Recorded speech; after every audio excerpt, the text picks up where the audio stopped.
ഉത്തരാഖണ്ഡിൽ നടന്ന ദേശീയ ഗെയിംസിൽ 4x100 മീറ്റർ റിലേയിൽ വെങ്കലം കരസ്ഥമാക്കിയ ആൽബർട്ട് ജെയിംസ് പൗലോസിന് നമ്മുടെ സ്വന്തം 200 ഏക്കർ എന്ന വാട്സാപ്പ് കൂട്ടായ്മയുടെ നേതൃത്വത്തിൽ സ്വീകരണം നൽകി. സ്വീകരണ സമ്മേളനം ജില്ലാ പഞ്ചായത്ത് അംഗം സോളി ജീസസ് ഉദ്ഘാടനം ചെയ്തു. അടിമാലി 200 ഏക്കർ സ്വദേശിയായ ആൽബർട്ട് ജെയിംസ് ഉത്തരാഖണ്ഡിൽ നടന്ന ദേശീയ ഗെയിംസിൽ 4x100 മീറ്റർ റിലേയിൽ വെങ്കലം കരസ്ഥമാക്കി നാടിന് അഭിമാനമായി മാറിയിരുന്നു.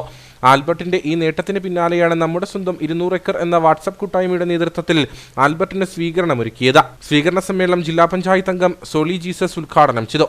മാതൃകാപരമായി നമ്മുടെ മറ്റു കുഞ്ഞുകുട്ടികൾക്കും ഇവനെ കണ്ട് നമുക്ക് പുതിയ കാര്യങ്ങൾ നടത്തിയെടുക്കുവാനും കഴിയട്ടെ എന്ന് ആശംസിച്ചുകൊണ്ടും ഈ ആൽബർട്ടിനെ അഭിനന്ദിക്കുവാൻ നൽകിയ ഈ അവസരങ്ങളും മൊമെന്റോ നൽകി സ്വീകരിക്കുവാൻ ഏൽപ്പിച്ച നല്ല നിമിഷത്തിന് നന്ദി പറയുന്നു. വാട്സാപ്പ് കൂട്ടായ്മ അഡ്മിൻമാർ ആൽബർട്ടിന് സ്നേഹസമ്മാനം നൽകി. യോഗത്തിൽ ജോമോൻ മാർക്കോസ് അധ്യക്ഷനായിരുന്നു. Vaishakh MS, Rajesh PG, block panchayat അംഗം കോയ അമ്പാട്ട്, ഗ്രാമപഞ്ചായത്ത് അംഗങ്ങളായ ജിൻസി അനീഷ്, KK രാജു തുടങ്ങിയവർ സംസാരിച്ചു. തുടർന്ന് പ്രാദേശിക കലാകാരന്മാരുടെ വിവിധ കലാപരിപാടികളും നടന്നു.